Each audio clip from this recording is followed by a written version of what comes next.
All right, can everybody hear me okay? Okay, great. All right, so this is going to be a little bit different talk than what you guys normally get into because we're going way back in history. So this is going to be a very quick history of life on Earth, and we've got a lot to get through, so let's jump in. I'm going to start out by talking about the geologic time scale because I'm going to use a lot of terms from the geologic time scale today, and so I want to introduce it to you if you are unfamiliar with it. Then we'll go into the Precambrian, which takes place over the first 4 billion years of our planet's history. So 4.5 to 538 million. So the GA means billions of years ago, the MA millions of years ago, and then we'll get into some KAs later, thousands of years ago. Then the Paleozoic, 538 million to 252 million, the Mesozoic, 252 to 66 million, and then the Cenozoic, which we are in presently, started 66 million years ago, and then we'll move in. Yes? In that context, how do geologists come up with these different names when they start and end? Let's get right into that. All right, so let's talk about the geologic time scale. So this is the pro version of the geologic time scale. This is what I use daily to make sure that I'm where I need to be in Earth history. And we get this based on all sorts of stuff, based on radiometric dating of rocks. The names that you see are all proposed by researchers, usually based on the place where that rock layer that we defined the unit was found. Let me see if I can figure out a good example here. I can't. Anyways, okay, but the main thing is to know that it starts with the formation of the Earth and it goes all the way to the present. So it goes oldest to youngest that way. All of these little yellow spikes are golden railroad spikes, and those denote the type section. So the place that the researchers were working, and they dated them, and they were like, I think this is the boundary between the Cambrian and Ordovician, and it's dated to 485.4 million years. And the section that they worked on, once that name is approved by the International International Commission on Stratigraphy, they approve it. They literally physically go out and drive a golden spike into that unit, and it marks that boundary. So everywhere that you see a little golden spike, there's an actual physical golden spike somewhere in the world that denotes those units. Now, this is a living document. You'll see up at the top here, this is 2023-4. So this is already the 4th version of this chart since the beginning of the year. So as we get better techniques on dating, some of these sites are redated. So one very familiar one that you guys might know about is the KT boundary, so the Cretaceous Tertiary boundary that's now known as the KPG. Well, when I was growing up, that was 65 million years ago. That boundary, 65 million. Well, we've redated those units using newer techniques, and it turns out, no, it's a little farther back. It's actually 66 million years. So that boundary is right here.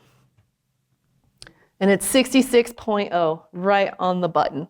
But like I said, if you looked at older versions of this geologic time scale from maybe 2008, there would still be this big bar that said tertiary instead of Paleogene and Neogene, and it would be 65. So as we learn more, we update this constantly. So every 3 months or so, I double check to make sure that I am using the most up-to-date. Can you put your finger on Glacial Lake Missoula? I cannot, it's too small.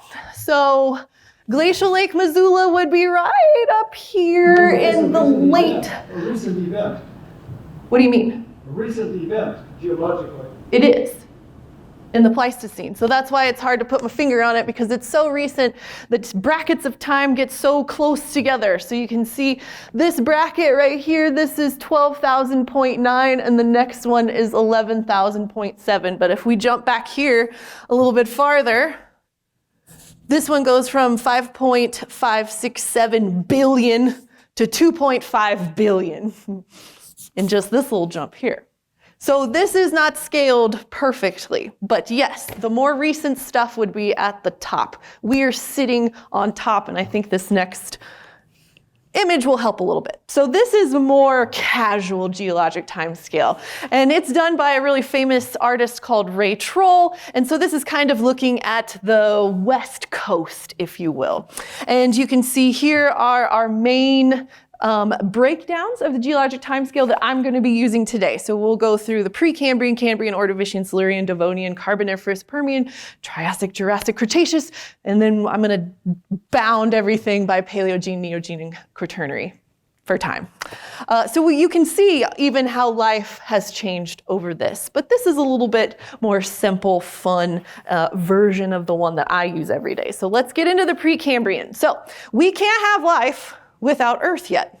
So we got to talk about the Earth formation. So Earth formed about 4.5 billion years ago. And we know this age based on dating meteorites, both here and on the moon. But we have one little tiny piece of rock, and it's called a zircon. It's a crystal. And these are amazing timekeepers, and they're almost indestructible. And so we have zapped this thing with lasers, because we're scientists and you got to shoot stuff with lasers all the time.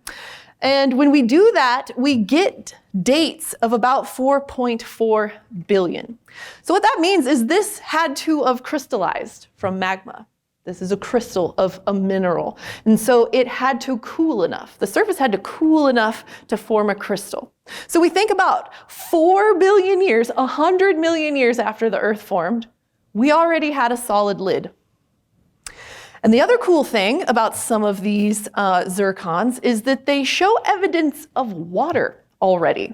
So a lot of researchers think as soon as we had that solid lid, we had water oceans.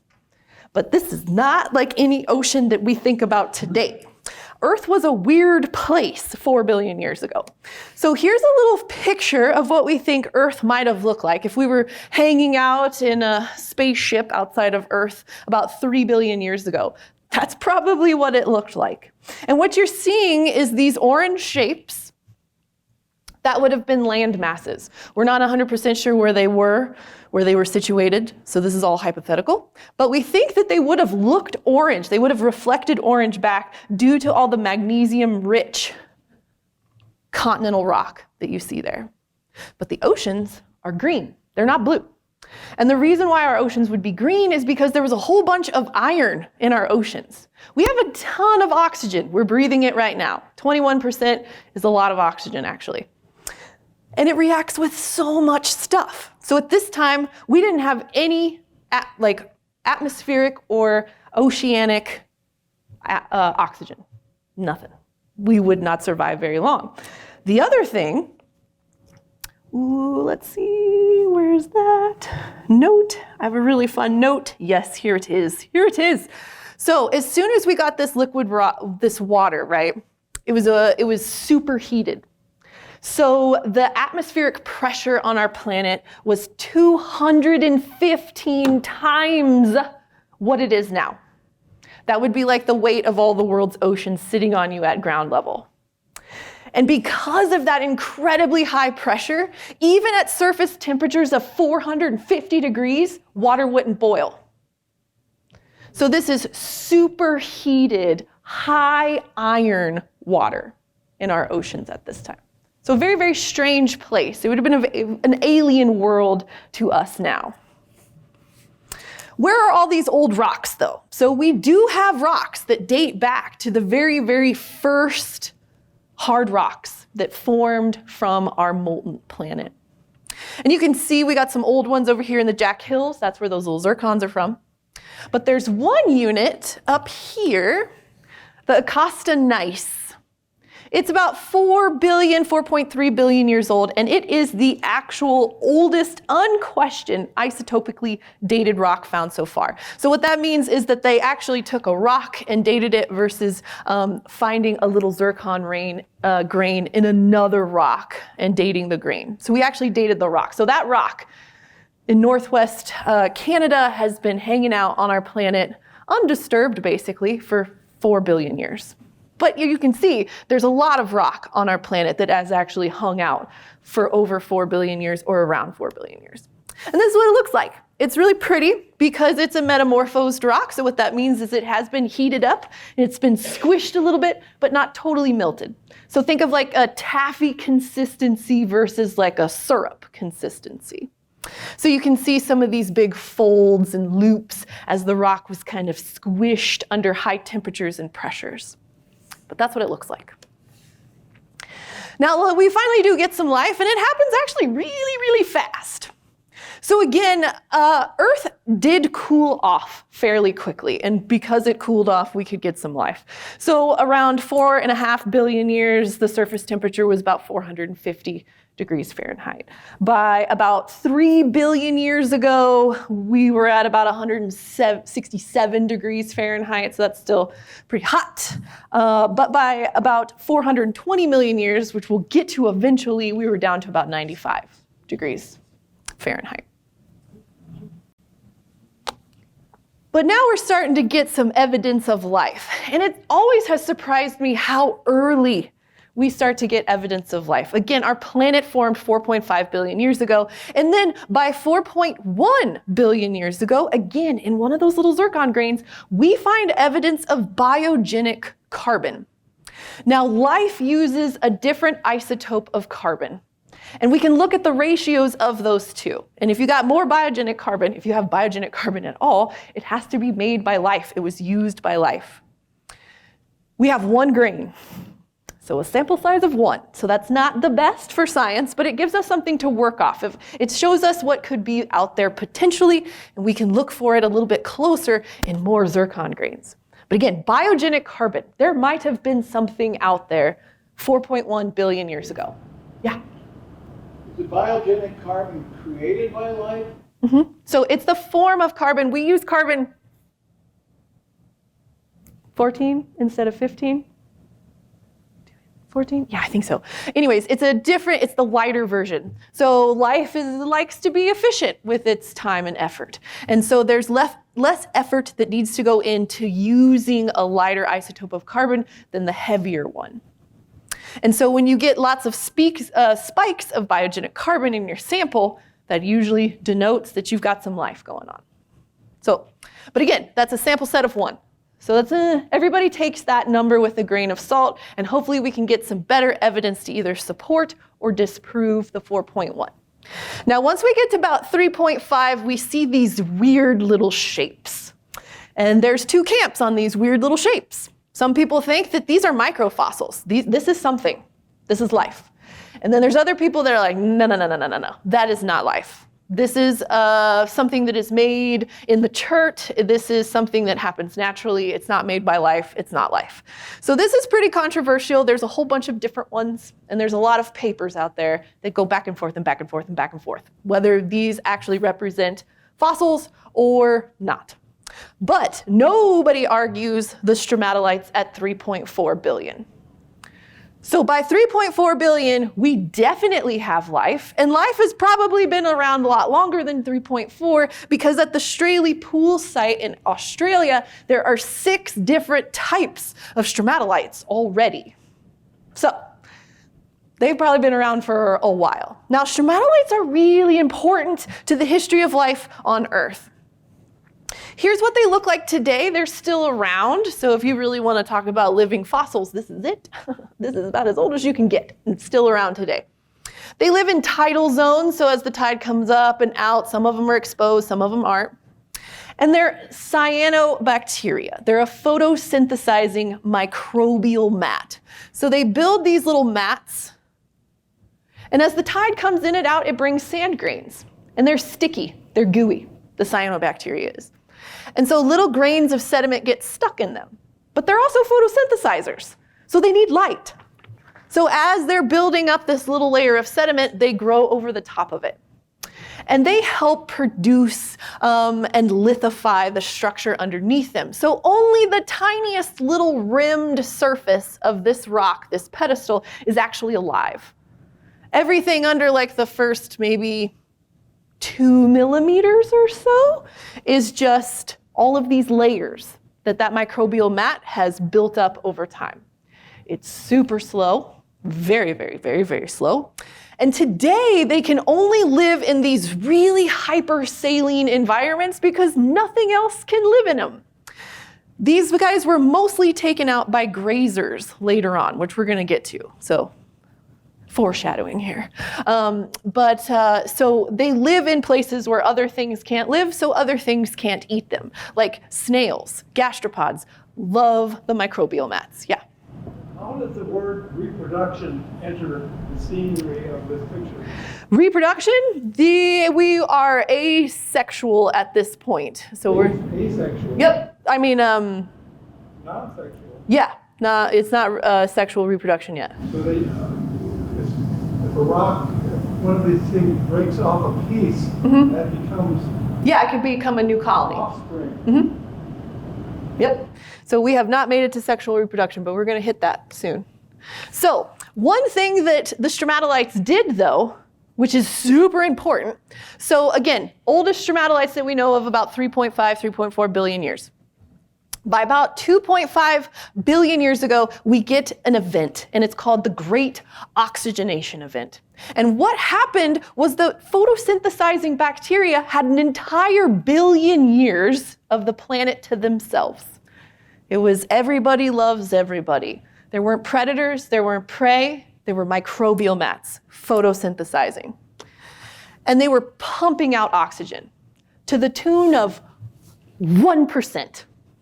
That was a big deal. 1% oxygen in our atmosphere about 2.5 billion years ago. And what that did was it made enough oxygen to rust all the free iron in the rock around you. So there used to be pyrite just like laying in stream beds, as far as the eye can see, fool's gold. Nowadays, it reacts almost immediately to oxygen and breaks down. Same thing with rust and iron. You leave some iron out, it rusts, it reacts with the oxygen. So before, no oxygen, no oxidation. And then you get 1% of oxygen and oh my gosh, everything goes crazy. And we get these banded iron formations. They're these rocks and they're all over the world and they date to about the same date. And you get these red and black layers. They're absolutely gorgeous. And some of these can actually be stromatolites, which is amazing. They're gorgeous. These are some of my favorite rocks. But they only show up during the Great Oxygenation Event because once all the free iron had rust, it had all reacted. It's done. It's kaput. Yeah. This rock is on display at the American Museum of Natural History. I don't know where it's from, though. There wasn't like a picture of a label. I was trying to find a public domain image of a banded iron formation, and this is about. You can age a tree by tree rate. Right. How do you age rock? We use radiometric dating. So we use radioactive isotopes that decay at known rates into other isotopes, and we compare how much of the parent isotope to the daughter isotope, and that gives us an age. So all of these are radiometrically dated. Most of the time, we don't know a sedimentation rate, how fast rock builds up over time, because it could be overnight in a flash flood, or it could be millennia of tiny little dust grains like loess building up over time in a valley or something. If you make a line between all these horizontal lines that we see, can you make a vertical time? Nope, we have no idea how much time any of that represents. We don't have like the Rosetta key. With a tree, we know it grows annually, but we have no idea how fast 2.5 billion years ago that sediment was being deposited over time. So we would be able to say 1 inch equals X years. We don't have that kind of resolution in the deep past. It gets a little bit better the closer you get to today. We can do that sometimes with lake layers. If you can cut down into a lake and you get these very, very thin lines called varves, and you can actually see light and dark bands, and you can count those. And that can give you some ages, but you can only do that with stuff today, in this millennium, basically. Not so much back that way. Also, I have no idea how big that rock is. I think it's a pretty giant chunk, though. But we mine these for iron ores now and all sorts of stuff. All right, so now we finally are getting some complex life. So about 1.9 billion years ago, we have evidence of our earliest eukaryotes. And a eukaryote, if you're trying to remember way back to your biology courses, that just means the nucleus is enclosed. It's not just free floating, things aren't just crazy in a cell. we've got an enclosed nucleus. And these early eukaryotes were probably single cells, though there's just one, unicellular. What's fun is Montana actually has some of the oldest ones. These are fossils from the Grayson Formation, which is part of the famous Belt supergroup here in Montana. And they're anywhere from about 1.4 to 1.7 billion years old. And they are very strange. Even being such a high age, they have all these like little tube feet things coming off of them. They are probably the strangest out of all the life that I looked at, all the early eukaryotes I looked at trying to find an example of one. So we finally get a eukaryote about that time. Now, how did we go from single cell to multi-cell or even single cell to an enclosed nucleus? Well, there's a theory out there called the endosymbiotic theory. And it thinks that a long, long time ago, a single cell Pac-Man, basically, another cell. But it didn't digest it. It was like, hey, you have a function, and I would like to tap into that function. How about I give you some protection and food, and you give me that protection or that function? This is way oversimplification of the endosymbiotic theory. But anyway, so you go from one cell eats or engulfs another cell, and then they become symbiotic. They have a relationship together. They scratch each other's backs.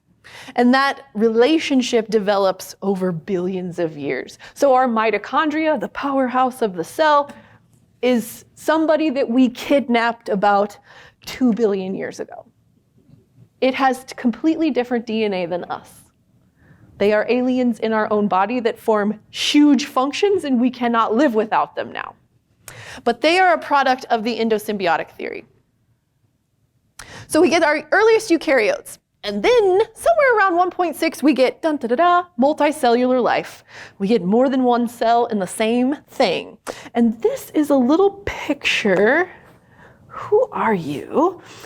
These are from Canada, and they're about 1.05 billion years old.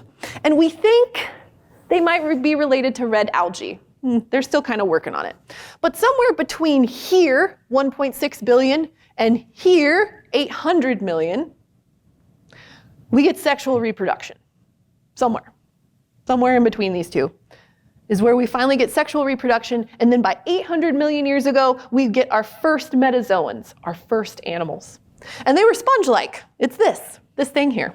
It was found in Namibia. And it's about 760 million years old. So a lot has happened in the first 4 billion years of our planet. Now, once we get into about 580 to 540 million years ago, we get into this famous unit of, well, this famous group of animals called the Ediacaran biota. And this is what it would have looked like. Everything's squishy here. Everything that you see in this picture is soft-bodied. Also, we really don't know what they are. And we don't really know how they're related to the rest of life that we're going to talk about in just a second. They're very, very strange. A couple of things that we do know. This one, Dickinsonia, is probably an animal. So there's two different types of cholesterol out there. There's animal cholesterol, our cholesterol, and then there's plant cholesterol. And so you can, again, shoot lasers at fossils and see what pops back. And what popped back on Dickinsonia, the actual fossil, was animal cholesterol. And when we tested the rock around the fossil, it was plant cholesterol. So we're pretty sure this was an animal. This is one of the first animals that could move on its own. So we have like this fossil here, and then like a little squishy imprint, and then like a little squishy imprint. So we think that animals started moving during this time. We also start to see predation.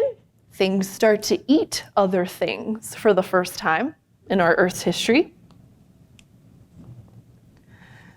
And, well, I'll talk about that in just a second on the next one. We also start to get some reef building. So some of the first reefs, obviously they're not coral necessarily yet, but it doesn't have to be a coral reef. There's been a lot of reefs throughout time that were not the basis by coral. Some of them were these weird bivalves. Some of them were gastropods. Some of them were sponges.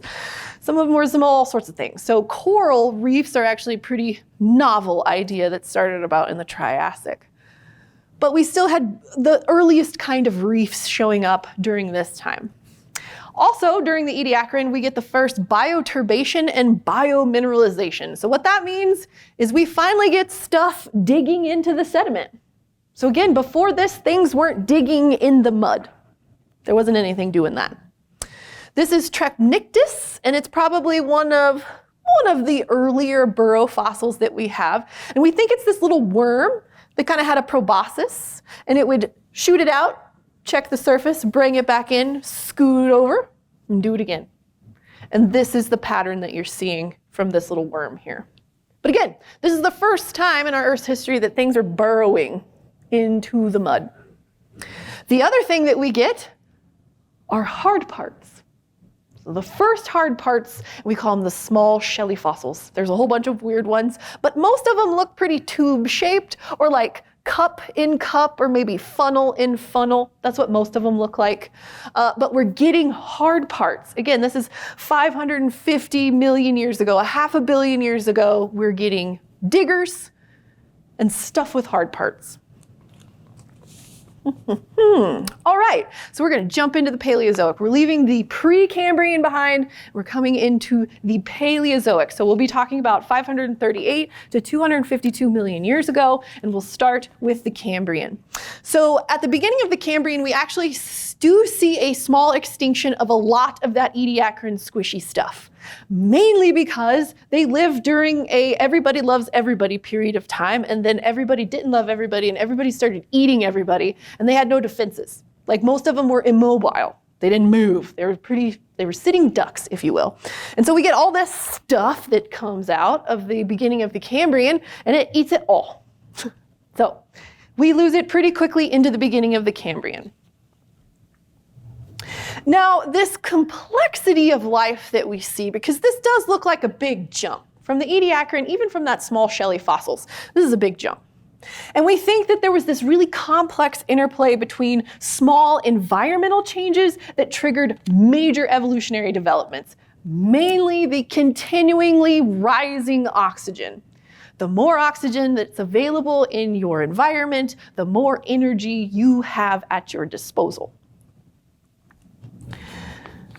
So this is a reconstruction of a really famous Cambrian locality. It's the Burgess Shale. It's up in Yoho National Park in British Columbia, and it's about 505 million years ago. And you may have heard of the Cambrian explosion. For a long time, we didn't have a really good record of life before about 500 million years ago, and it seemed like all this just kind of poof, came out of nowhere. So we called it the Cambrian explosion. Now, as you have seen through the first almost half of my talk, there was quite a bit of life already. We're getting more stuff, and we're getting more hard parts, and hard parts fossilize a lot easier than squishy stuff. So we're starting to get a lot more fossils because we're getting a lot more hard parts. Yeah. The difference between oceanic water habitats versus terrestrial dry land. Mm-hmm. I'm not sure. We have nothing on. No. So we'll get there. You're 2 steps ahead of me this whole time. So there was zero life on land yet. Nothing. It was all rock. Everything that I've talked about thus far is in the ocean. I will let you know when we start to get life on land, because that's a pretty substantial jump. But right now, this is all in the ocean. Everything before that is all in the ocean. And if you were looking at Earth from the moon 500 million years ago, it would be gray rock. There would be zero green. There's no vegetation on land yet. Definitely no animals yet. So everything's hanging out in the ocean. But we do get our first, what I would consider relative. This is our oldest relative right here. This is Hycoichthys. This is kind of the oldest fish in the fossil record. It has a head and a tail, it's a huge advance, okay? This is a big jump So we get a head and a tail. The other thing that we have, sensory organs on the head region and a tail. Ooh, that's big news. We're bilaterally symmetrical. There we go. Which again, it's a huge jump. And there was this little tube that ran from the complex end to the tail end. So that's like a notochord. That's a precursor of a backbone. So not a backbone yet, just like a cartilage tube that ran the length of the body. It had gills, it breathed oxygen. It did not have a jaw, so it just had an open mouth and just kind of swam through stuff and filter fed. But this is definitely the most complex version of life at this point in time. We have another little one down here called Pikaia from the Burgess Shale. And the Burgess Shale kind of represents that end, the end of the Cambrian explosion, if there is one. Now, the weird thing is that trilobites do show up unannounced. They're just there. And they look like trilobites immediately. We have a couple of things from the Precambrian that they might be related. Maybe they are early trilobites. It's iffy. But starting out, we think using the molecular clock method, which is just using fossils and genetic information and dating and a lot of hypotheses. But anyways, we think that trilobites probably show up around 535 million years ago. So if we wanted to find the oldest or maybe earliest representatives of the trilobite lineage, that's where we should be looking. Those are the rocks we should be looking at. But the first actual body fossil, again, it shows up and you would be like, yes, that is a trilobite, is about 526 million years old. Ooh, I need to change that. Should be 26. But anyways, this is an example of one of these early trilobites. And again, they look like trilobites, but they show up really early and they take off and they diversify and they become one of the most abundant and diverse creatures on our planet during the Cambrian. So if the Cambrian had a mascot, it would be the trilobite. We'll move on into the Ordovician. And there was actually kind of a radiation event at the beginning of the Ordovician. It's called the Great Ordovician Biotic. Oh, what is it? The evolution? Oh, shoot, I forgot. Anyways, it was pretty big, and some people are even considering this radiation event possibly bigger than the Cambrian one. Just of all the different forms of life that we get, and they show up during this time. So we had brachiopods, which are kind of like clams. They're just a little different. There's some down here. We get, of course, trilobites are still hanging around. These cephalopods here, which are really cool. These are related to modern nautilus, and they were massive.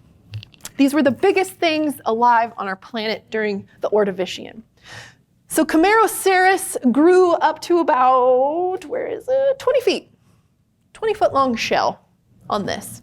So again, this is the largest thing on our planet, and this could be the largest thing that has ever evolved up to this point on our planet. It's the largest thing ever. And that little the reconstruction behind there kind of shows what the Midwest would have looked like 455 million years ago. This is actually a scene from Illinois-ish in the Midwest. But as you can see, we do finally start to get land plants. About 480 million years ago. Those are our oldest land plants. And they're not like grass or trees. They are non-vascular plants. They are little bitty. They're probably encrusting, looking more like lichen or algae at this point in time, but they're moving out of the water though. That's a big step. That's a really, really big step for land plants at this time. It was also the time of giant trilobites. So the largest trilobite ever, which this actually is almost real size. It's 28 inches. That's about 2 feet, a little over 2 feet right here. So this is very close to real size of this trilobite. This is the largest trilobite that we know of. And if you look down here, it's from the late Ordovician, the next biggest late Ordovician, the next biggest middle Devonian, which we'll talk about in just a second. But look at this one. This is actually from the Middle Cambrian. So trilobites were already getting really big previously, in the previous slide that I talked about. And again, another one in the late Ordovician. And I will always use scale bars that are cats, always. But anyways, there's the biggest trilobite that ever lived, and it was found in Hudson Bay. All right, well, life came to an abrupt halt for a minute in our very first mass extinction event. There was no substantial life on land, as we just saw, just some little tiny non-vascular plants. So this extinction was confined to the oceans. And you can see here about 85% of life on our planet went extinct during this time. But no major groups went extinct. Everybody just took massive hits, and then they would get better later. They came back later. So nothing was just like the dinosaurs at the end of the Cretaceous, which we'll talk about, of course. Of course we will. So there were two pulses, and they were about 1 million years apart. There was this major cooling event that came in. So everything cooled down, ice sheets grew, they sucked up a bunch of water, and then the oceans went down. So think about where a lot of modern marine life lives. They live in shallow, sunlit places. Now let's drop sea level 500 feet. What happens to all those communities? They're living in those wonderful shallow areas that are now dry. Yep. And so that's the first pulse. So the water goes down, all the warm loving animals, boom. Well, if you were a cool loving animal or you lived deeper in the oceans, you're like, hey, I'm good. So they evolved and hung out for about 1 million years, and then everything got rapidly warm. Sea level comes up, the water gets much hotter, and all those cold adapted animals are like, who turned up the heat? And then they died. So that's kind of this two-pulse extinction event that we think happened. Now, why? Why was all of this climate change happening? We're not 100% sure, but we think it has to do with the Appalachian Mountains. So the Appalachians were uplifting during this time. They are very, very old mountain ranges. That's why they're low hills now. They've had 400 million years to erode, or actually a little bit more, 450 million years to erode. But as all of that rock is eroding down into our oceans, it actually causes our oceans to pull more CO2 out. So you pull CO2 out of the atmosphere, it cools down, blah, blah, blah. Now, why did it warm up?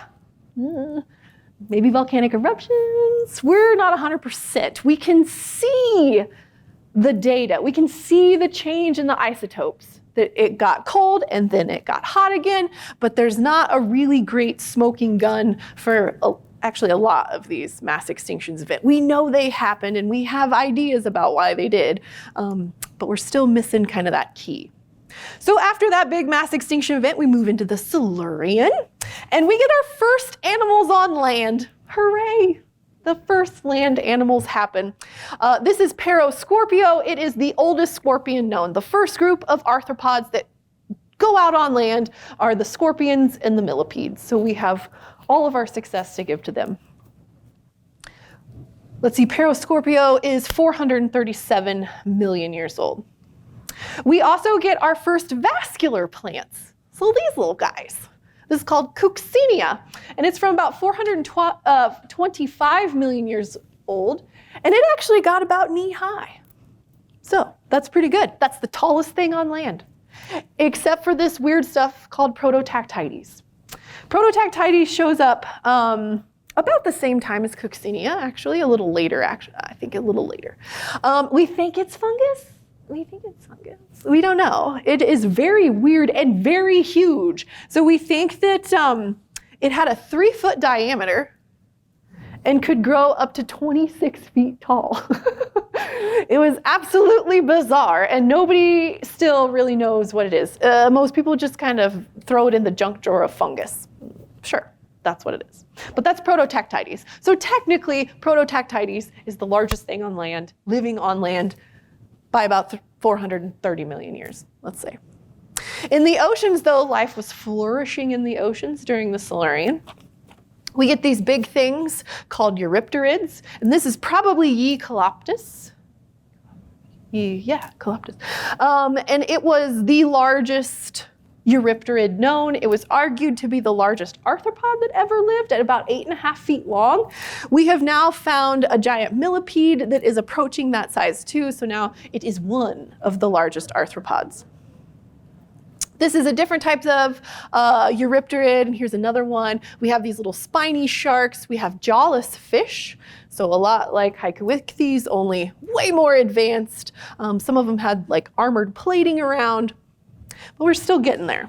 We're still getting there. Is this the beginning of predator-prey? We've been at predator-prey for a long time. Yep, things started eating things about, I'd say about 550 million years ago. But it does kick into high gear. I think it kicks into high gear in the Cambrian probably. This is just an increased predator-prey, but we've had predator-prey for quite some time now. The first jawed fishes, so you can see some of these spiny sharks here have little smiles on their face. Well, the first smile shows up about 440 million years ago. So Jaws was a big advance in weaponry, though. Think about that. Think about having your mouth just locked open all the time and you just like go through food and whatever gets in your mouth is what you eat. Now you have leverage. You can open it, you can pick it up, you can crush it. So all of a sudden, things that are getting eaten are like, how do we make it harder to get eaten? And so you start to get these massive, but these were predators. These were big, big predators at this time. So they're eating other things. Most of these things on here are eating other things. There's not a whole lot of prey. Here's another little jawless fish down here. Did we use the words male and female yet? Yeah, oh yeah, we had sexual reproduction a long time ago. So yes, there were definitely male and female organisms by this point. Which ones were which? Meh, we don't know. But there was definitely copulation happening, a lot of it.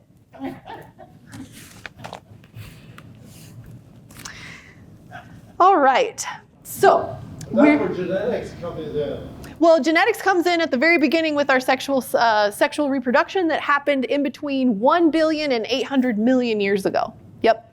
So at that point in time, we're swapping genes, which opens up a lot of variety to us. So we got a lot of variety to play with natural selection with. Well, actually, natural selection has a lot of variety to play with. Let's say it that way. Now, the Devonian, 419 to 359 million years ago, is a really important time because tetrapods come on land. We get feet and hands and legs, and we can walk, and we can support our body on land. And so these first 3 phases actually happen in the Devonian. So we go from Eusthenopteron, which is, yes, I do. Okay, it's about 390 million years old. Tiktaalik here is about 385 million years ago, and then Ichthyostega is about 380 million years. So about every 5 million years, we're making mad advances in moving ourselves out of the water and on land. Now, what's interesting though is our very first evidence of stuff walking on land comes from about 390 million years old. But our first fossils of it show up much later than that, which is kind of weird that we haven't found anything that looks like this 390 million years ago, even though we have legit footprints. And we don't even have a tail drag mark. Like they were holding their tails up and they were walking, they were scooting. They were doing this number. So again, that's telling researchers where to look for those early fossils. You need to be in rocks that are 390 million years old to find the track makers. We get the first tree-like fossils. We get these big root systems in New York, so we get the first forests. They're spore-bearing plants, so we haven't got to seeds yet. But they are vascular. By the late Devonian, we do get the first seeds, which was huge for plant evolution. And the largest reefs of all time were during the Devonian, the largest that we've ever had on our planet. Over 3 million square miles of reef. That's 10 times the extent of our modern reef systems. They're huge. The Glass Mountains in Texas, for example, is one of these giant Devonian reefs if you ever get down there. Now, another character from the Devonian is this guy named Lee Hall. No, I'm kidding. This is my friend. And he used to work at the Cleveland Museum that has the largest skull of Dunkleosteus. And Dunkleosteus was a placoderm. It was an armored fish. And all we have of its body is the head. So this armored plating around its skull, the rest of its body was cartilaginous. So we don't have fossils of it. And there's a lot of people that have tried to figure out how big that fish would have been. Because that Lee is a big guy, and that is a big skull. So we've got 2007, 2017, and 2023 coming down here. So we started out a little small, we got really big, and then we got really small again. And so what we have to do is we have to estimate the size based on much smaller fish. We're also not 100% sure, since we don't have the rest of the body of Dunkleosteus, is who its closest relative was. Who should we even be comparing this to in the fossil record? And depending on which group of extinct fish that you're comparing Dunkleosteus to, you get much different estimates on size. So right now is this big in comparison to some earlier reconstructions. So it's like this short little thick thing versus some of these longer fish here. So I've heard through the grapevine that there's already rebuttals coming out about the small estimate on this fish, but we'll see. Hopefully, one of these days we'll find soft body preservation to give us an idea of how long these fish actually were, and then that'll let us know who it's related to, and we can get some better estimates on its total length. But it was definitely the top predator. This is the apex predator of the Devonian period. There are optics involved there. Yep, so they had these very similar to sclerotic rings like birds have, right here. So that was the armored plating around its eyeball. But it's not bifocal because the eyes are... We have no idea how it saw its world. We have no idea what type of optics this fish had. We could guess all day, but who knows? Are those, so very clean, are those teeth or? They're sort of. They're armored plates.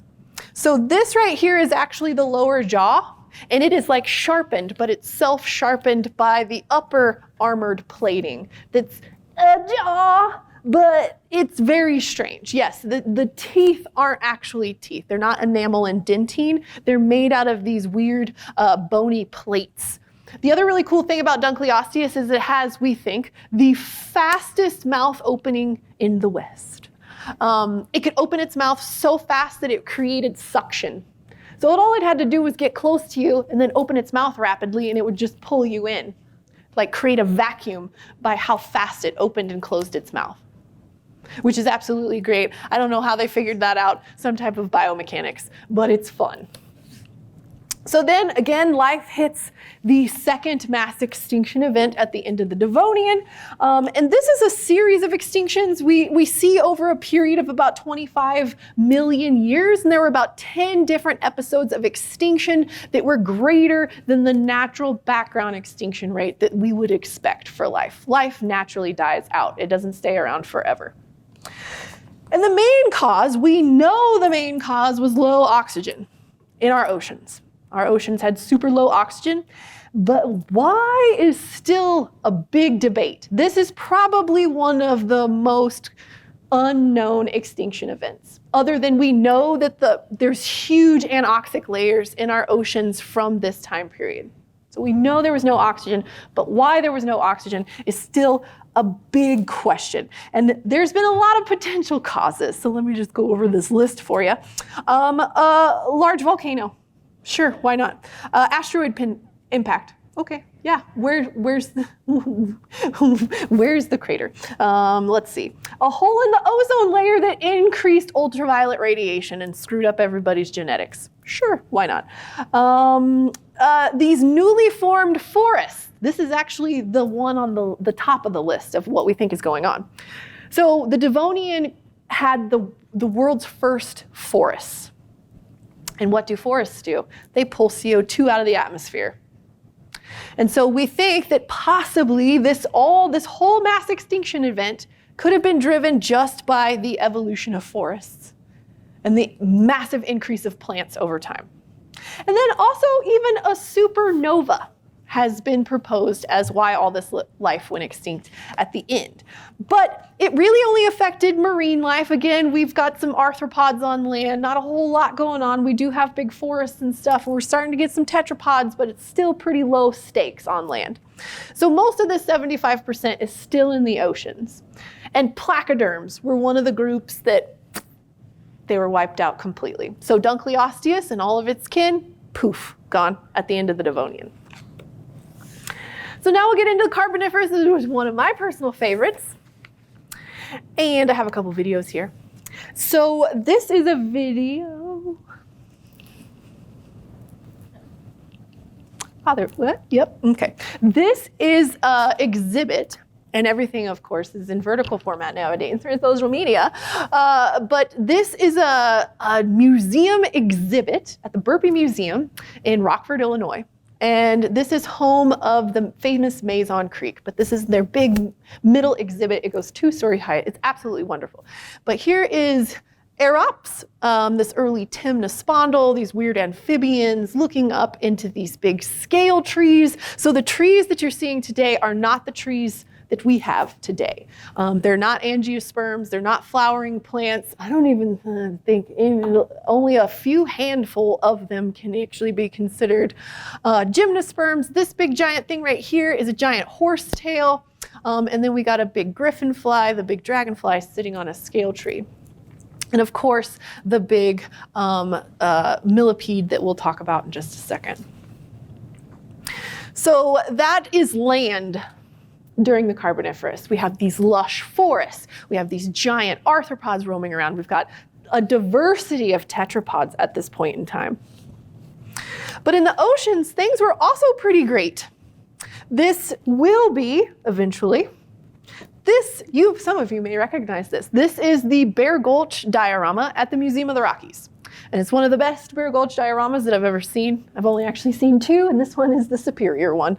But this is a big shark called Stethocanthus. You have some other little fishies in here. I can't remember what this one is called, but tons of different sharks. And you can kind of see here's Stethocanthus in this reconstruction here. I can't remember how to pronounce this guy's name, but what I'm trying to get across here with these two is that sharks get weird. Sharks go through their experimental phase of their evolution in the Carboniferous. So they start sporting mohawks. They start sporting these really bizarre teeth structures. They do a whole bunch of weird stuff all in the Carboniferous. That looked like a mustache on that animal. Yeah, it does kind of look like a mustache. What's the function of those? Probably feelers like catfish. Yeah. So it's not an optical. Nope, eyeballs here. These would have been snoot sensors. There's 2 different ways. What else happened during the Carboniferous? Yes, our peak insects. We get our oldest beetle is found during this time. We're going to talk about Arthropleura in just a second. We get our first reptile, which is really the amniotic egg. So we get an enclosed egg.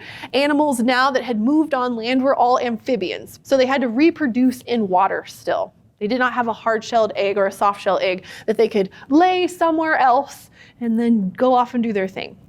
So during the Carboniferous, though, the actual egg, dry land egg, evolved. And that ushered in our first reptiles. Did you have a question? Yeah, I did. Was this before or after organisms evolved to break down the Before. So that brings a really good point, actually. So this is called the Carboniferous because there's a massive amount of carbon in the Carboniferous. And the reason for that is because you had all those scale trees. They were huge. Some of them got up to 100 feet tall. These are massive tree-like plants. They're not technically trees yet because they don't have wood.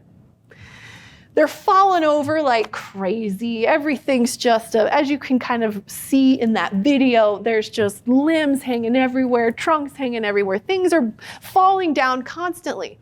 But there were no decomposers yet. This forest-like environment evolved so quickly that microbes had not evolved to be able to deal with their materials yet. So they weren't breaking them down like they do today. And so they just build up and build up and build up and build up and build up. And then time and pressure buries them and squishes them and changes them. So they go from like a lignin to a dusty black coal to a shiny black coal to anthracite. So over time and temperature and pressure, these ancient Carboniferous forests have been transformed into the basis of our human society, fossil fuels. Well, coal. fossil fuels. So this is before that, but very shortly after, that whole thing changes, the decomposers show up, and you don't get those huge, massive carbon sinks anymore of these plants that are just being buried without decomposing. First, yes, Hylonomus, about 315 million years, we get that egg. And then this little picture is super cute, because this is a parent and that's a baby. And we think that this is the first tetrapod that shows parental care in the fossil record. It probably happened way before that, but this is the first time we actually have evidence of it in the fossil record. And that's about 306 million years ago. We have parental care. All right, we're going to quickly talk about giant arthropods because this is a really long talk. Oh my God. The biggest arthropods that we've had on our planet happen about this time. And actually, it goes from the very, very late Carboniferous into the early Permian. So this is Meganeuropsis. This is a giant griffin fly, very closely related to our modern dragonflies, but they're a little different. But it's huge. I mean, it's got, it's like pigeon-sized wingspan. This is a massive flying insect. And this is Arthropleura, the giant millipede. And the newest specimen that we found of this pushes this thing up to about 8.5 feet long. We did a whole episode about eons if you want to hear me talk about it more.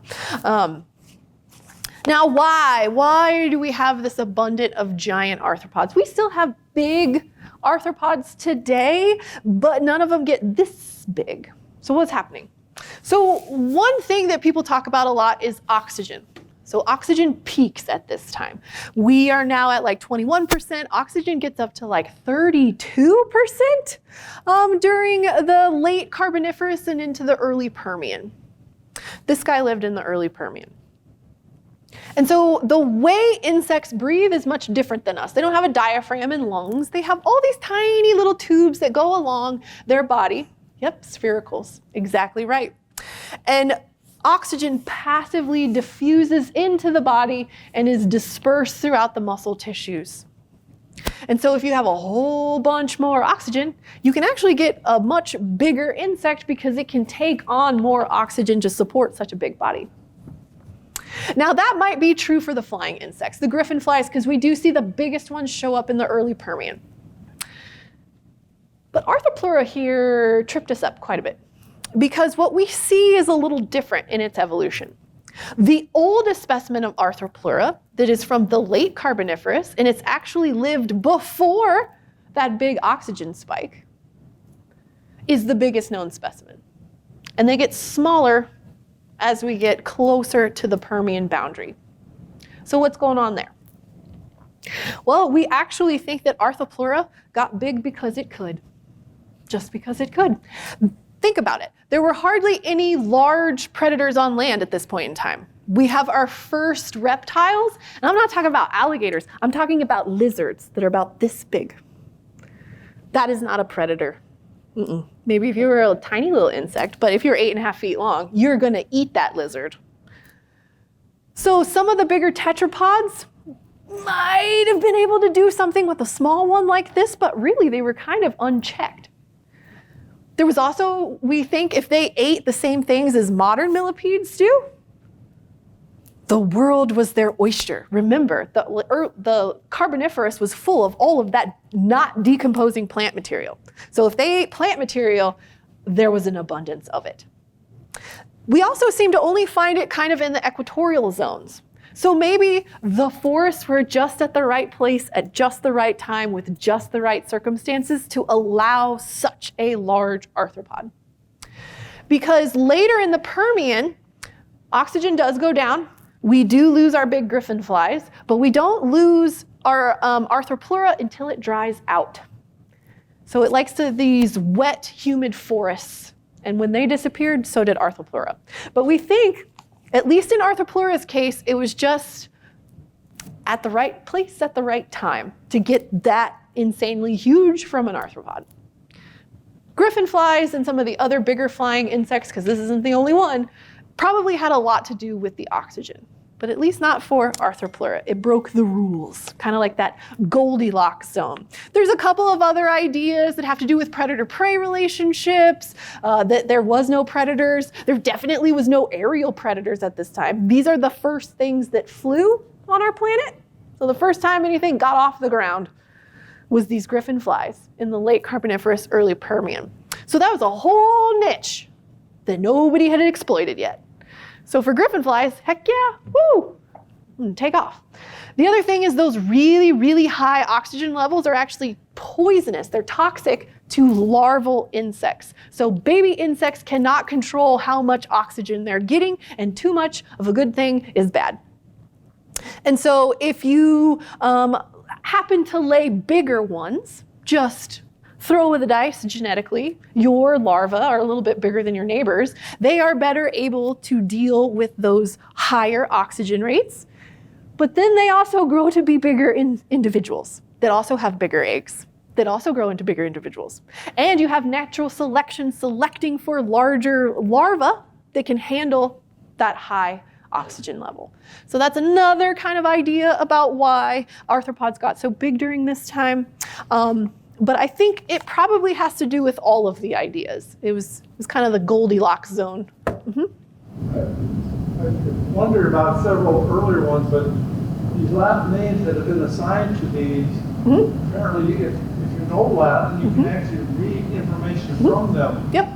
I assume who gets credit for giving the Latin names that end up being permanent? Whoever publishes first. So whoever writes the paper first that describes a creature and gives it the name, that's the one we stick with. I was just thinking, even though that being the case. There are rules. So there's a whole book. It's called the Zoological Nomenclature something or other. It's actually not that big, but it is very intimidating. And it has all the rules and regulations for naming new species. So you just can't name it Bob. Like I can't just publish. The second half of this one on the left suggests that flora refers to the multiplicity of the parts. Yeah, so a lot of times what we do when we name these things, the name either has some type of characteristic of the animal, is dedicated to the guy or girl that discovered them, dedicated to the place that it was discovered. So like Equus idahoensis, take a shot. What do you think it's named after? Idaho. Where do you think it's found? Idaho. Well, where was first found? Yeah.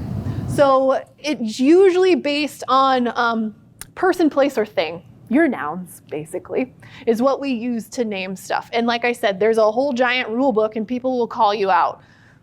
If, like when you publish your paper in a peer-reviewed journal and you've done something wrong, they will let you know that is not valid. Can you dissect the other Latin name on the right? Meganeuropsis, it has something to do with giant wing. Giant wing. Mega being big, neuro, I think is wing, and opsis. No, opsis is wing, and neuro, I don't know, veined wing? I'm not sure.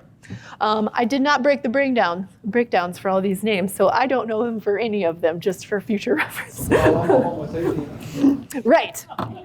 Congratulations, we all are. All right, so let's jump into the Permian.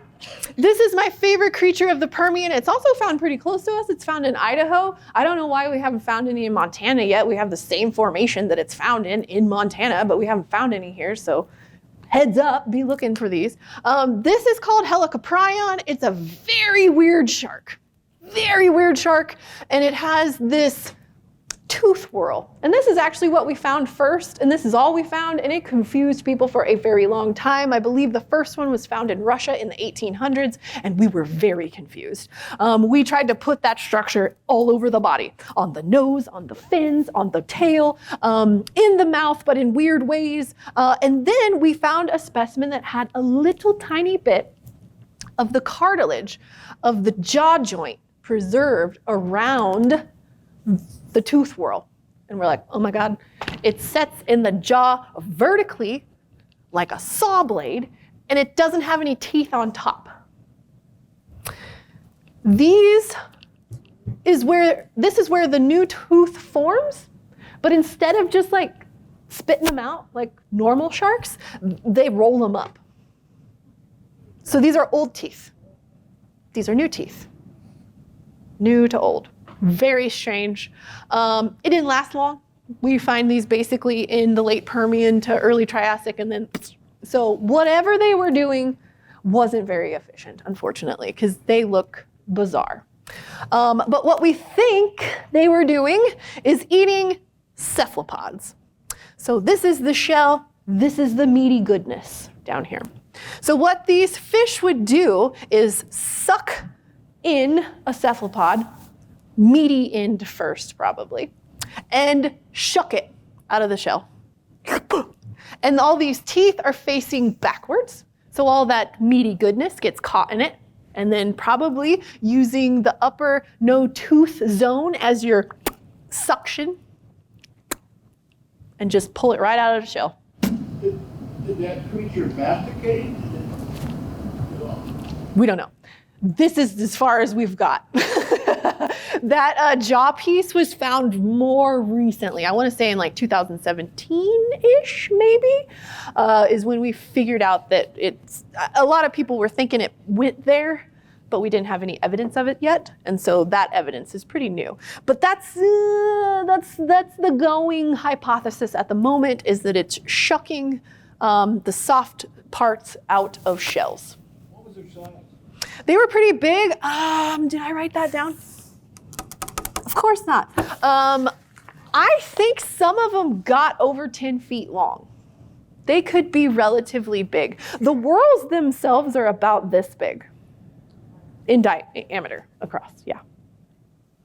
So this could be a pretty large fish. I've only seen one reconstructed, like in full size, and I guarantee it was over 9 feet long. Okay, what else have I got on here? Ooh, yes. So tetrapods go wild in the Permian. We get all sorts of weird stuff happening in the Permian. So let me make sure I have my list here. All right, so we have these synapsids here. Synapsids are on the mammal line. They're not mammals yet, but they're on the mammal line versus the sauropsid line that would go to lots more reptiles. So they're down here, but they're mammal-ish, I guess. Mammal-ish. Basically, synapsids don't have any holes in their skull for muscle attachment. Think of like a T-Rex skull, and it has all those holes on the side of its head, and then think about our solid human skull. That's what I'm talking about. Not like nasal hole and eyeball holes, but the holes on the side of the head for muscle attachment. We don't have those. We're not diapsids. Those are the reptiles. We're synapsids. And these things also don't have holes in their skulls. So we think that they're more related to us than they are to reptiles. You may have heard these called mammal-like reptiles, but we don't use that anymore. We use like proto-mammal or stem mammal. Then we also have the therapsids, which are kind of like a step up from the synapsids. And actually in the late Permian, they take over and they replace all of those ancient-looking synapsids. And we're left with just these weird little therapsids. They're wonderfully weird. Some of them are very large, yes. Let's see. Dimetrodon is pretty big, but Astenomenosuchus, one of the best names ever, that's actually pretty big. That's probably cow size. So is Adaphylosaurus is pretty long. It'd probably be a little longer than this screen, and the sail probably came up to about here. Same thing with Dimetrodon. This guy was pretty small, Dictyodon. I could set it on the table here.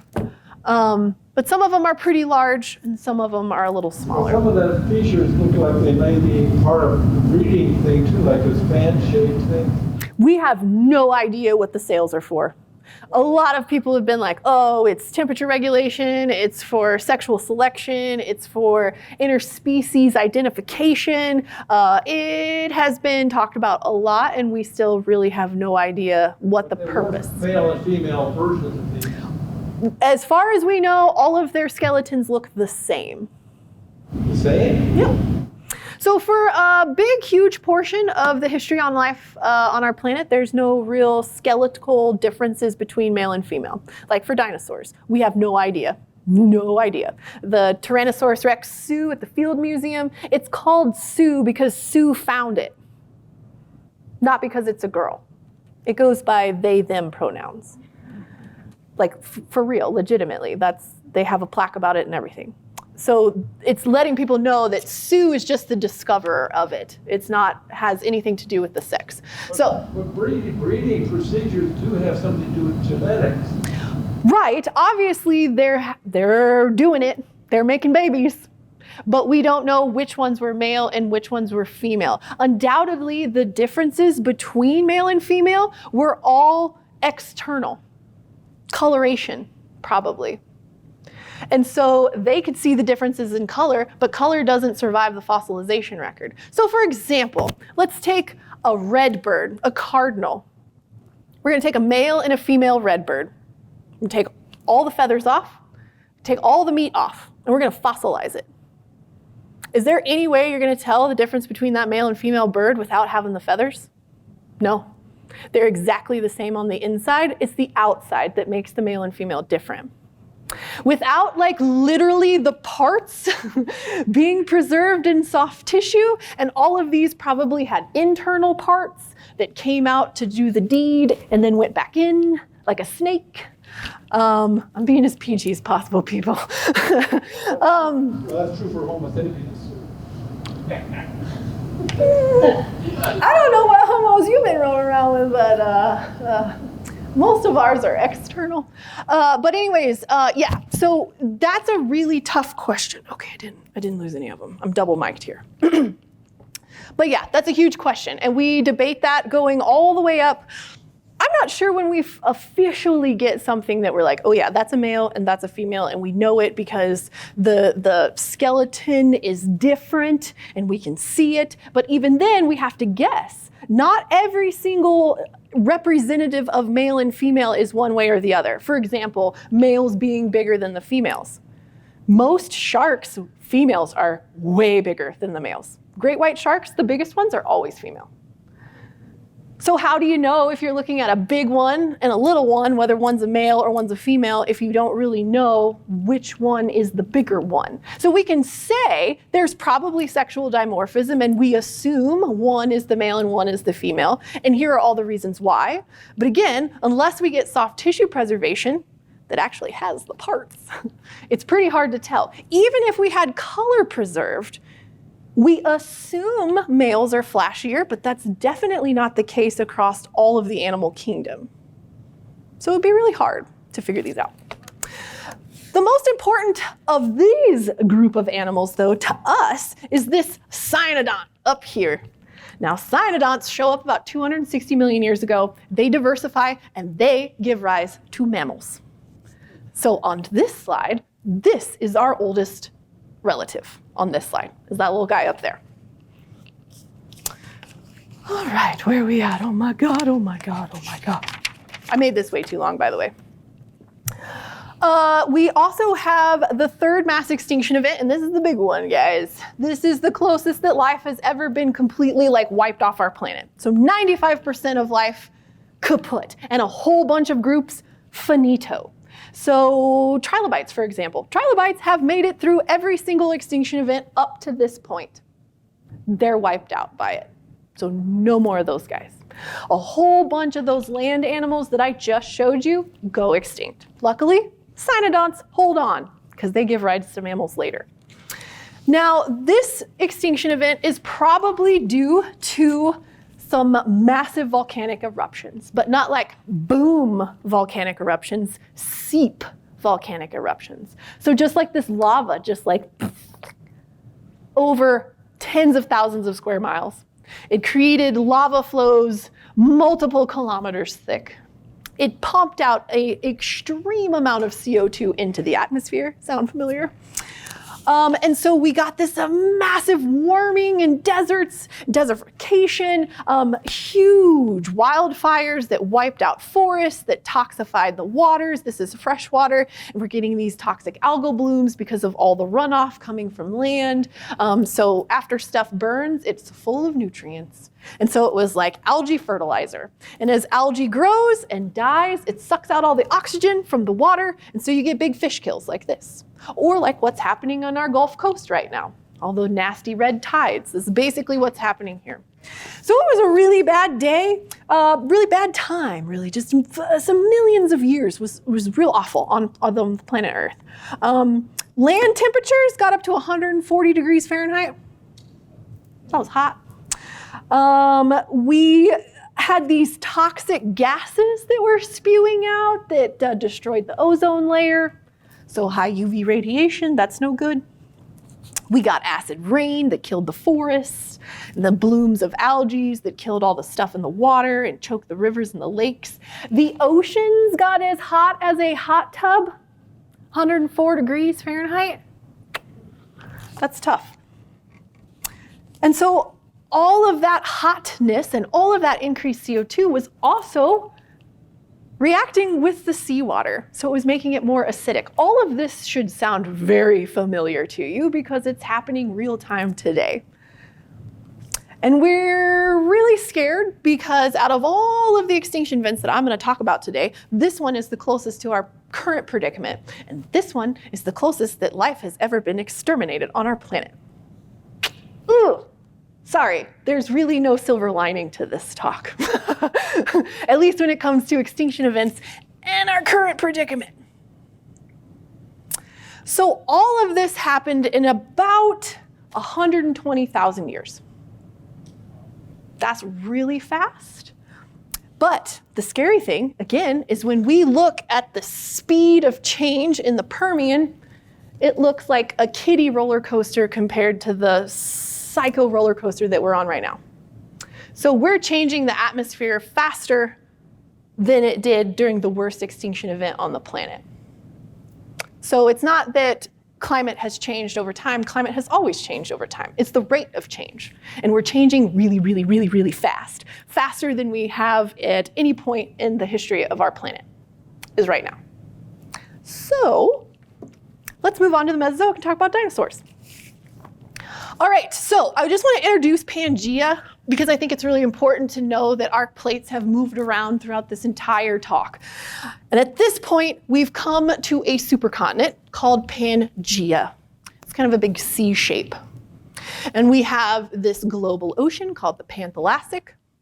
Down here is Gondwana. These are the southern continents. So Antarctica, Australia, India is right here. Africa, South America is here. North America, Asia, and Siberia is all up here.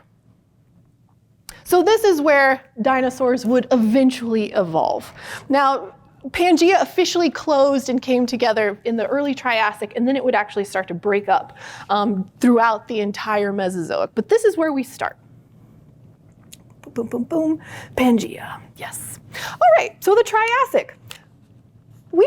It took a while to get over the Great Dying, the end-Permian extinction event. It actually took probably about 10 million years for life to recover to the levels of diversity that there were before the extinction event. Obviously, all the animals are different, but the amount of diversity that we have took about 10 million years. Now, mammals, we get the cyanodonts. There's this little guy here. We get our first dinosaurs. This one, Nyasasaurus, about 240 million years ago. So that's actually towards early-ish, middle-ish. We get our first pterosaurs. So the first flying reptiles show up in the Triassic, about 220 million years. And this little thing right here is actually a proto-mammal, or we call it a mammaliaform. It's right outside the mammal family tree. It's like the base of our family tree right here. And they show up about 220 million years. So we got a whole bunch of stuff, first timers showing up at the beginning of the Triassic. We get our proto-mammals, our pterosaurs, and our first dinosaurs. However, dinosaurs were not top dogs at this time. They were tiny. They maybe only made up 6-10% of the environment. And here's one right here. Now you may be thinking to yourself, well, Callie, there's 2 giant dinosaurs on the screen right in front of you. What are you talking about? These aren't dinosaurs, actually. This is a Rossuchian. It's a specialized crocodilian, basically, which is terrifying because if you notice, it's bipedal. There's something flying up there. Yep, that's one of those early pterosaurs. Yep. Where was this one? Yes. Okay. And this little guy here is an Aedosaur, which is another type of reptile.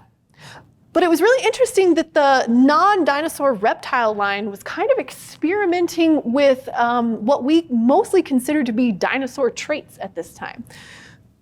The armored dinosaurs, the ankylosaurs, look very similar to the Aedosaurs.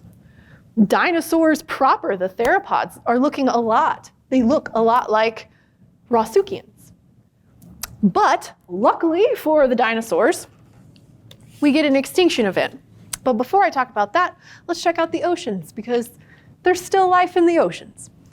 This is a site called the Paris site, and it's not in France, it's in Idaho. Why it's the Paris site, I don't know. But anyways, they have found a wealth of animals from the Paris site. And do I have what? 242 million years. So a lot of people think that this area of what would become Idaho was actually a refugia, somewhere that wasn't hit as bad or as hard as the rest of the world and was able to take off running as things kind of chilled out. The other thing is we get the Shoshonosaurs. So these are ichthyosaurs. They're reptiles. They're swimming reptiles. They're not dinosaurs. And this is the biggest one we know of. And it got about 70 feet long. That's the average length of a normal blue whale. Blue whales get way bigger than that, but most of them hang out around 70 feet long. So these were big animals. Now again, mass extinction, boom, the 4th one. This is a Triassic mass extinction event, and we think it had to do with the rifting of Pangaea. As Pangaea was breaking apart, it was screwing things up for everybody, as breakups usually do. We think that there was some more pulses of volcanic activity over about 600,000 years that was screwing up the atmosphere, et cetera, et cetera. Yep, we're drastically increasing CO2. Yep, more acidic, boo, hiss, the same story, climate change. But it wipes out almost or all the Rossuchians, the Aedosaurs, all those dinosaur wannabes, they're gone.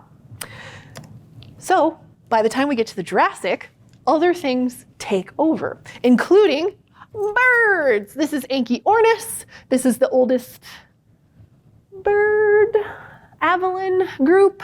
It still is not 100% what we think of as a modern bird, aves, but it's in a bigger group that contains modern birds. So it's a little weird still, so it still has the long tail.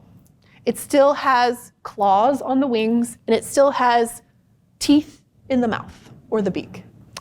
But otherwise, everything about this individual looks like a bird. So we put it down towards the bottom of the bird family tree, kind of with Archaeopteryx.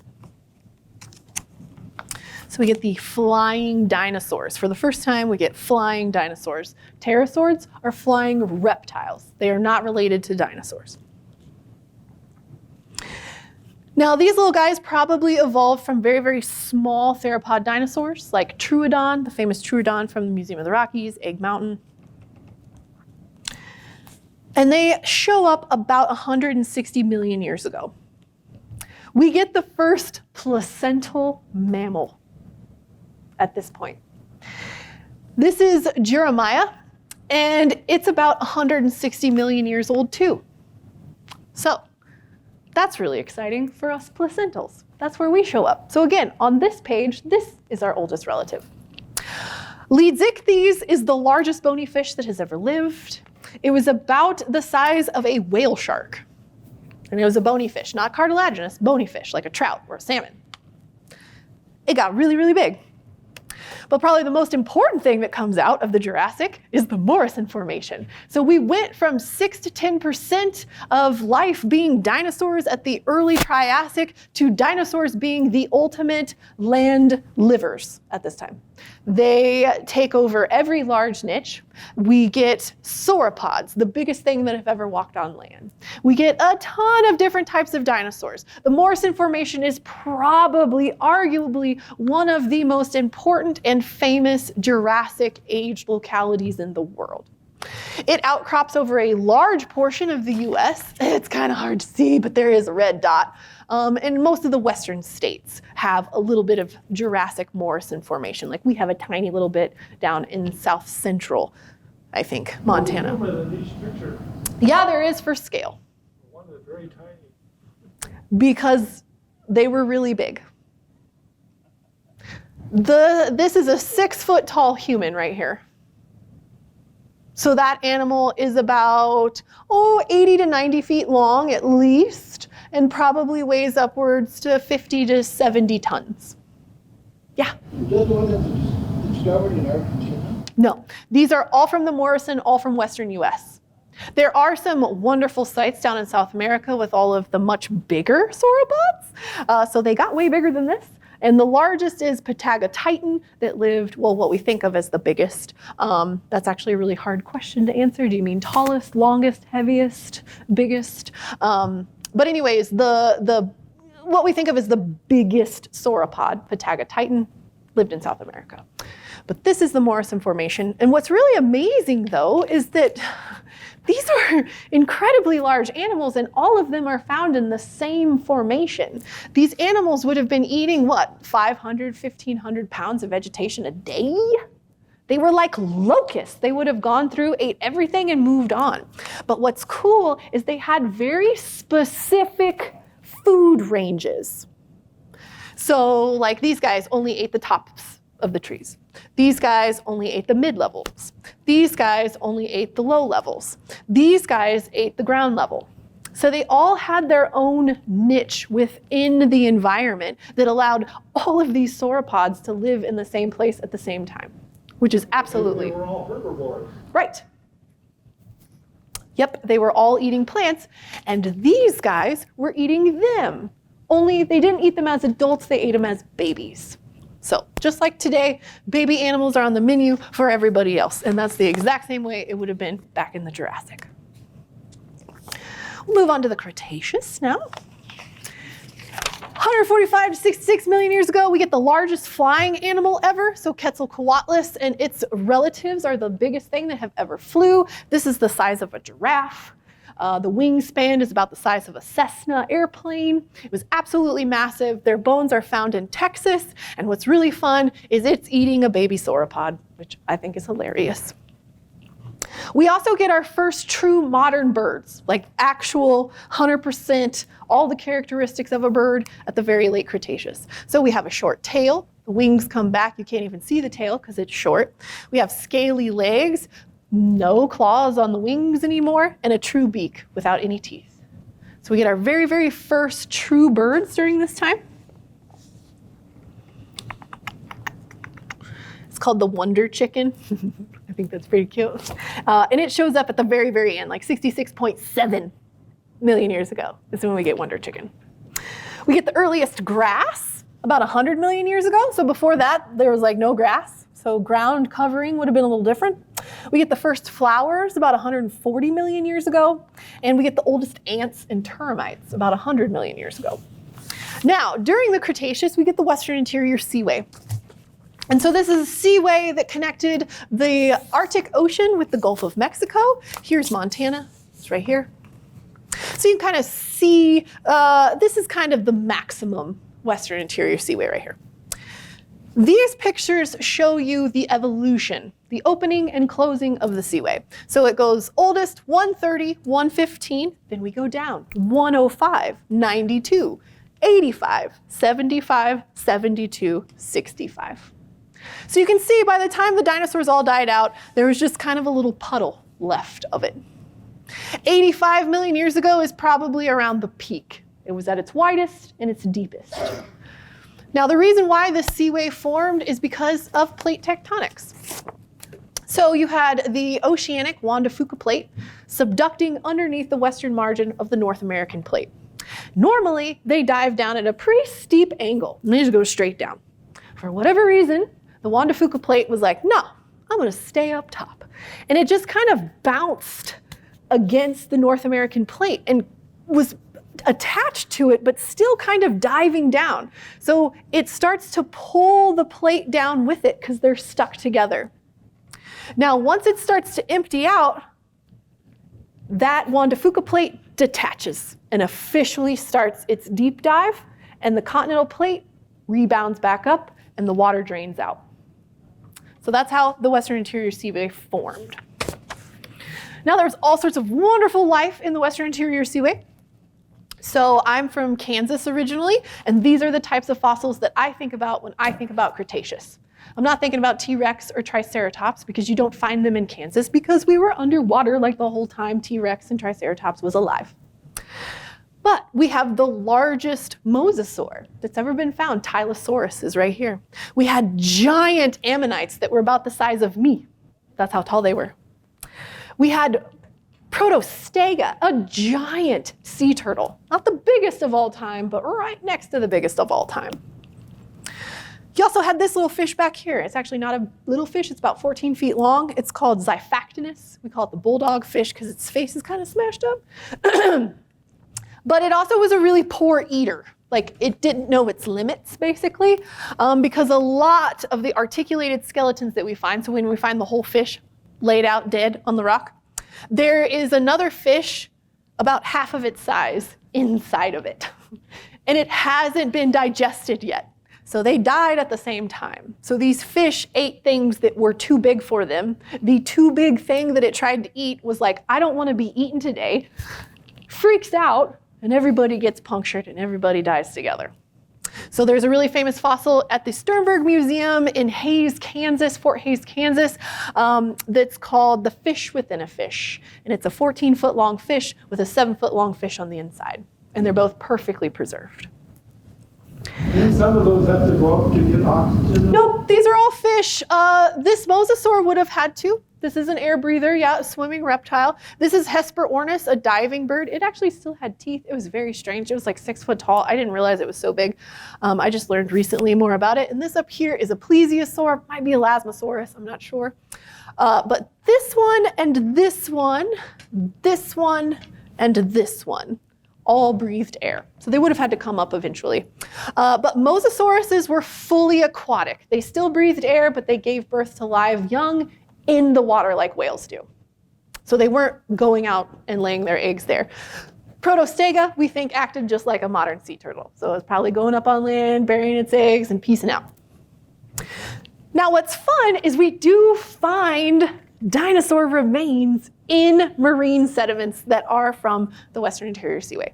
And the reason why is because of this amazing phenomenon called bloat and float.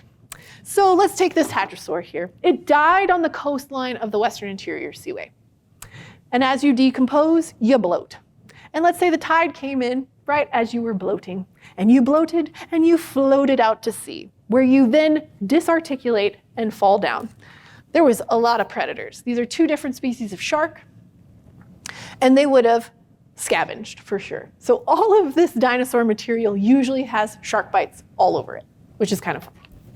But that's all from bloat and float. The most famous Cretaceous formation, I would say, would be the Hell Creek Formation right here in Montana. It actually has some exposure some elsewhere. This is a really fun reconstruction of some of the dinosaurs that you find in the Hell Creek Formation, but it's from a game, like an online game, but they did a really good job with their reconstructions. I mean, they even have some of the big turtles that you find. But this is Triceratops, you got your T-Rex, your Ankylosaurus, your Dromaeosaurs, Pachycephalosaurus. All of those dinosaurs lived at the very end of the Cretaceous. But then they all died. So this is our 5th and last mass extinction that we'll be talking about today. And the 5th mass extinction, the end of the Cretaceous mass extinction that wiped out all the non-avian dinosaurs, was a really bad day that actually happened in the early spring, late spring or early summer. We know that. We know actually when it hit. So there was a couple of things happening during this time. There was huge volcanic eruptions going on in India called the Deccan Traps. And again, not explosive, but spewing, just spewing lava out. And then, so you had some climate change. A giant space rock hit our planet. Probably the most famous extinction event. So a 7-mile wide asteroid, I have to read you some of this because mind-blowingly bad day on our planet. A 7-mile wide asteroid larger than Mount Everest, moving up to 25 miles per second, struck our planet in what's now the Yucatan Peninsula in Mexico. This excerpt is from a book, I should say, called Ends of the Worlds. It's wonderful. It's all about these mass extinction events. Highly encourage it. You probably have it here. The impact created so much heat that for a moment it was several times hotter than the sun's surface. It liquefied all the rock around it. It instantly created a hole more than 20 miles deep. It was like 100 million megatons of TNT went off. 100 million megatons. Anything within 1,000 miles of the impact would have been set on fire. Material was ejected into orbit and spread around the globe within an hour. Then it started to fall. All that ejecta, it goes up, it's got to come down. So it comes down in such an amount that it turned the sky red and broiled the surface of the planet. And that lasted for about a half an hour. So if you were on the surface during that time, if you can live in your oven set at broil, you'd be all right. The last effect was the sonic boom. A blast of air traveling that would still be traveling almost 200 meters per hour, nearly 2,000 miles away.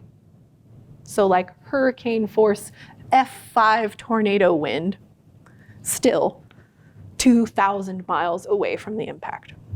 The impact triggered landslides, earthquakes, and tsunamis. And all of that stuff that was still left in the atmosphere blocked out the sun and cooled the climate. So we were in what we call an impact winter. Instead of a nuclear winter, impact winter. This caused a food chain breakdown. And so if you block out the sun, your photosynthesizers are going to suffer pretty hard, right? And if you're one of these giant plant eaters that need to eat 1,500 pounds of vegetation every day and all of your plants die, what happens to you? If you're a T-Rex and you need to eat 500 pounds of meat every single day and all of your giant prey items die, what happens to you? So it had a food chain breakdown because it started at the very bottom of our food chain with the photosynthesizers and knocked them out, and it was a cascade effect down. And so most of the survivors were small. Like an alligator was the largest thing alive on our planet directly after the impact. So we went from the largest terrestrial animals ever to crocodiles in like a week, probably. And those that were able to burrow or to hide out, like probably our ancestors, so our little burrowing mammal ancestors, we probably chilled out. We just like waited for the coast to be clear and then popped out later. Insectivores, things that ate insects, scavengers, oh boy, a scavenger bonanza, if you can imagine everything on the planet dying fairly quickly. So if you were a scavenger, an insectivore, if you could, if an omnivorous, eat tubers and seeds, things that can hang out longer than just fresh meat and fresh plants, you're all right. But there definitely was a size bias. So basically anything bigger than a reptile, a crocodile, toast. All right, so let's get into the Cenozoic. So I just got a couple pictures here to kind of show you what life was like. Now, the Paleogene includes the Paleocene, Eocene, and Oligocene. And it goes from about 66 to 23 million years ago. And a lot of the mammals that evolved directly after the extinction event, so this is about 15 million years, give or take, after the extinction event. And you can see, like, okay, that's a crocodile. That's a mammal. All of these are mammals. But like, what is that? What kind of animal is that? Well, we don't really know. It's actually a Uintathere. But what I'm getting at is even though these are like, if you squint, they look familiar, this life is still old life. These are old mammals. This is the old guard of mammals. We haven't got to our rhinos, horses, those things yet. A bunch of weird stuff. Actually, the precursors to all of those we got going. So here's another one. This is from about 38 to 39, so a little bit closer. These are these big brontotheres back here. We have these big, they're called hell pigs. They're like giant warthogs. They probably stand about as high as me. These are early horses. So we do start to get to early horses, but they don't look like horses. Some other odd-toed ungulates back here, so like rhinos and tapirs, those types of things. But here's kind of the greatest hits of the Paleogene. One thing that shows up almost directly after the asteroid impact is Titanoboa. This is the largest snake that has ever lived. So here's a city boss, and here's the snake. So it was about 40 feet long. It lived in South America. Basically just take a green anaconda and make it 40 feet long, and that's basically what you got here. But this is a modern anaconda vertebra, probably from an individual upwards of 15 feet long. And there's the same bone from Titanoboa. This was a very big creature, but it was still really warm at the end of the Cretaceous. It was still pretty hot. So it was living in these very, very warm environments without any other big terrestrial animals. Actually, I think there was a crocodile that got really big, and there were some turtles that got really big at this point in time. But again, this stuff is the stuff that's filling those large land animal niches, right? So all the dinosaurs are gone, so you got a whole bunch of open niches. So snakes took over for a while. We also get Hyracotherium. This is the oldest horse, and it's got a whole bunch of toes. So horses today walk on their middle toe, only one, so they're constantly flipping you off all the time, every day. But back in the late Eocene, they had 4 toes up front and 3 toes in the back. And they were about the size of a house cat. How adorable would that be? We also get Paraceratherium. This is the largest mammal that's ever lived, well, tallest mammal. There was a Paleoloxodon, a type of elephant that gets really close to this size too. But we think the Paraceratherium could reach a little higher up. It was actually wiped out by the invasion of elephants in Asia. So these things were high treetop browsers, and elephants like to push trees over. They do not go together well.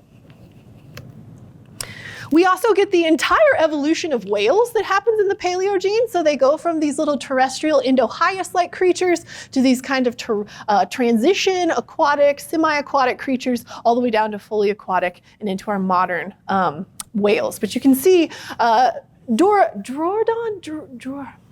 anyways, this guy here shows up about 40 million years ago. So the entire evolution of whales takes place in the Paleogene.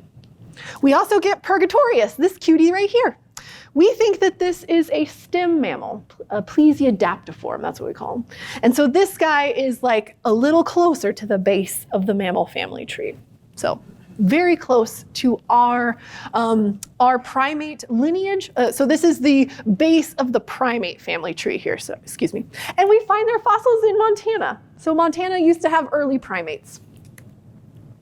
Here's the Neogene. Again, I think at this point in the Neogene, there's still some weird stuff, but you're like, okay, that looks like a llama.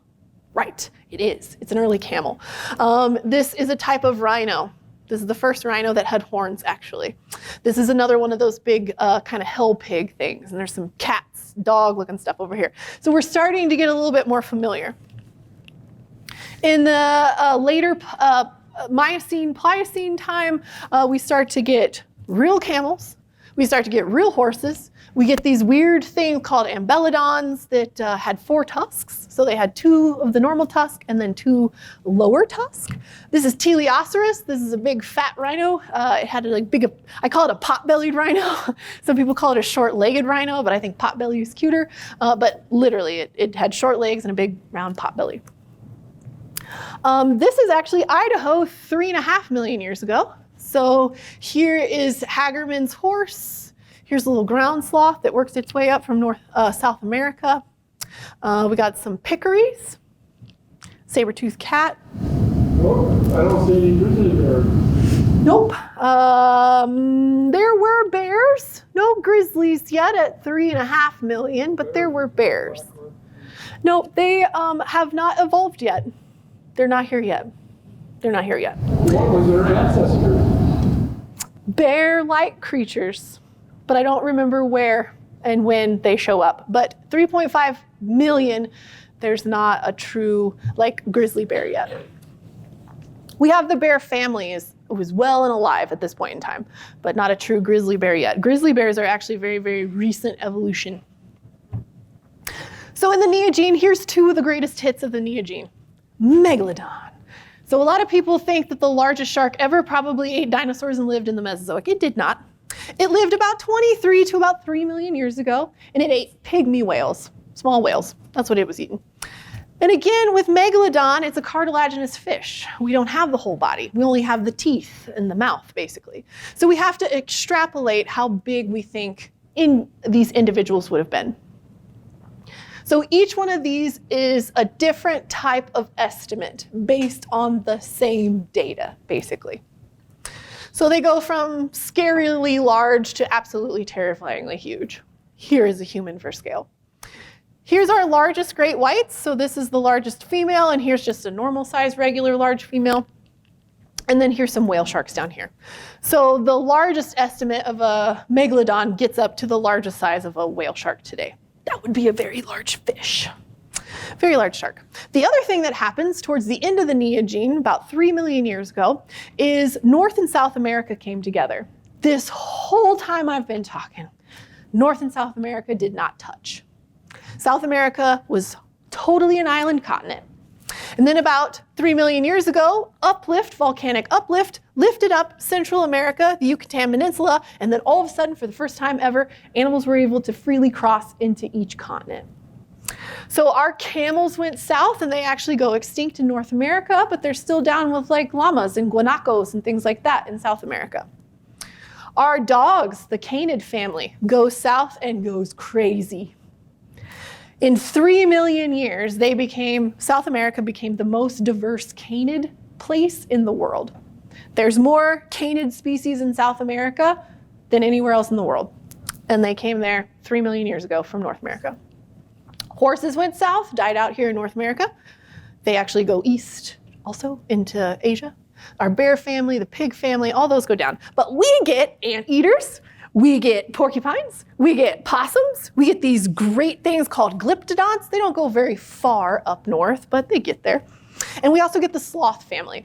Now, sloths are actually really good swimmers, and they popped over a little earlier than the rest of the crew. But we still get a lot of them that come up through this great American biotic interchange. Humans were not there yet. Boom! Humans, you're a step ahead of me this whole talk. So here we are at human evolution, and it starts about at the Pliocene. So about 6 million years ago, we get what we think of as our oldest ancestor, and that's Sahelanthropus, this guy. And if we look at this, I'm very proud of this graphic, by the way. So this little branch over here is the Ardipithecus group. So Ardipithecus ramidus, Sahelanthropus, Aurorantuganensis, Ardipithecus. That's our group down here. These were occasional upright walkers. They had the ability to do it, but they probably only did it on occasion. No tools yet. Still really small brain cavity, but we're getting the uprightness finally. About 6 million years, there was a walk. If we move up over to this other branch into the Australopithecus group, we get probably the most famous of them all. Australopithecus are Africanus, that's Lucy. And then we have a whole bunch of other ones. Or Africanus, Afarensis, this one. Australopithecus afarensis, this is Lucy, that is not Lucy. And then a couple of other ones. So at this point in time, about 4 to 3-ish million years ago, some things are changing. We're mostly upright walkers, but we're not 100% sure if we're out of the trees yet. So we might kind of act like chimpanzees, where we hang out on the ground all day, eat foods, socialize, do that number. But we're still pretty weaponless at this time. So it's probably safer to sleep and nest in trees. So we think that these individuals might hang out during the day on the ground, but then still spend a lot of time in the tree for safety. We also get the first stone tools. So somebody in that group is making tools. You're missing one category on the left chart, left plane, and that you have past, today, and the future. The 7 billion people that we have are destroying the environment for them. And I'm thinking that the upper line of today is going to have... That's for another talk, another day. I'm not going into the future right now. So I just want to get you guys out of here at 9, and this has gone on way longer than I thought. So Paranthropus are some side branch cousins of ours. They had really big teeth, really big jaws, probably eating really tough foods, and then boom, here's our family group. And what's really great about this family group is that we all interbred. So everybody was copulating with everybody, and it makes figuring out our genetics a nightmare because we still have a lot of Neanderthal, like I do. I have a lot of Neanderthal variants in my body. If you live in Southeast Asia, you actually have a whole bunch of Homo florinensis DNA in your body because Homo sapien, none of these people looked that different than us, undoubtedly. All right, very quickly, the Ice Age. It happened. If you want to know more, check out my talk on the Ice Age. It's on MCAT. You can find it on YouTube. Here's some animals of the Ice Age. I'm sure we're all familiar. Humans were not the cause of the extinction of the Ice Age megafauna. It was climate change. If we look at this graph, it shows you where the animals, this is closer to present, this is far away. And all of these big extinction events happen in interglacial periods, in warming times. This is the last glacial maximum. Nothing went extinct, really. Each one of these white bars is a cool time. Each one of the tan bars is a warm time. So there's these fluctuations. And most of the extinction events that we see happen in the warm periods. Also, here's when Homo sapiens enter Europe. There's not some massive extinction event that happens all of a sudden when we arrive. Did humans obviously add another stressor to the environment? Sure we did. But we are not the cause of all of the large megafauna at the end of the Pleistocene. We did not cause all of their extinctions. It was definitely the warming climate that threw them off. And with that, I'm done. Here's my book. If you want to read more about the history of life on Earth, check it out. And if you have any other questions, please email me. Yes.